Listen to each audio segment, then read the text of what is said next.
9 বছরের মেয়ের সাথে বিয়ে হওয়ায় রাগী দেশ ছেড়েছিল আরিফ। আজ 15 বছর পর সেই মেয়ের সাথে দেখা হলো বিদেশের মাটিতে, তাও আরিফ ভার্সিটির প্রফেসর, সেই ভার্সিটির স্টুডেন্ট হিসেবে। 15 বছর পর দেখা হলো। প্রথম দেখায় তারা একে অপরকে চিনতে পারলো, কারণ তারা চাচাতো ভাই বোন। যোগাযোগ না থাকলেও একে অপরের ছবি তারা বহুবার দেখেছে। আরিফ যখন ক্লাসে ঢুকলো, ক্লোডের স্টুডেন্টের দিকে নজর নিল। ক্লাসের এক কোণে তার দৃষ্টি থেমে যায়। সে বুঝতেই পারে না সে যাকে দেখছে সে কি সত্যি এখানে উপস্থিত আছে। আরিফ হতবিম্ব হয়ে তাকিয়ে থাকে মায়ার দিকে। মায়াও তার দিকে অবাক চোখে তাকিয়ে থাকে। মায়াও নিজের টিচার হিসেবে আরিফকে আশা করেনি। আরিফও তো মায়াকে দেখে হার্ট অ্যাটাক করা উপক্রম। মায়াও তার ঘোর কাটিয়ে উঠতে পারল না। আরিফ যথাসম্ভব নিজেকে শান্ত রেখে ক্লাস নিল। ক্লাস শেষে ক্লাসরুম থেকে বের হওয়ার আগে আরিফ মায়াকে উদ্দেশ্য করে বলল, miss Maya, meet me in the office room.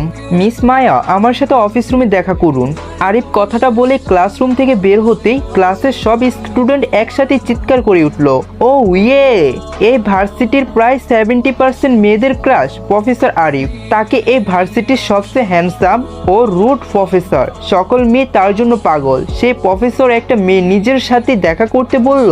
এইটা নিয়ে ক্লোডি ছেলেরা মজা নিতে লাগলো, আর কিছু মেয়ের বুকে আগুন জ্বলে উঠল। ক্লাস শেষ হলে মায়া এলো আরিফের অফিস রুমে। অফিস কক্ষের সামনে এসে মায়া নক করলো দরজায়। May I coming sir?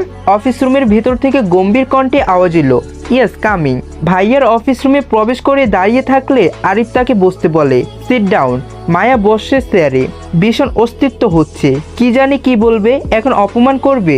Arif নিজের চশমা টেবিলের উপর খুলে রেখে বলে, এখানে এসেছিস কেন? মায়া অস্বস্তিতেই কিছুই উত্তর দিতে পারে না। এতে রেগে যায় আরিফ। টেবিলের উপর নিজের হাত জোরে রেখে প্রশ্ন করে, who did your come here? টেবিলের উপর আরিফের হাত রাখার শব্দে ভয়ে কেঁপে উঠল মায়া। ভীতু গলায় বলে, ইউনিভার্সিটির জন্য আমি স্কলারশিপ পেয়েছি। তোর সাথে আর কি এসেছে? আমি একাই। কোথায় থাকিস? ইউনিভার্সিটির হোস্টেলে। আজ থেকে আমার বাসায় থাকবি। নিজের সব জামা কাপড় প্যাক করে নিয়ে আয় হোস্টেল থেকে, যা। আরিফের এমন কথায় হিতাহিত জ্ঞান শূন্য হয়ে পড়ে যায় মায়া। যেই লোক তার জন্য বাড়ি ছেড়েছে সেই কিনা বলছে তার বাসায় থাকবে মায়া। এই যে কিছুতেই মানতে পারছে না মায়া। মায়া হাঁ করে তাকিয়ে থাকে আরিফের দিকে। মায়া কোনো প্রতিক্রিয়া না দেখে রেগে যায় আরিফ। রেগে গিয়ে উচ্চ সুরে বলে, didn't you hear what I shed?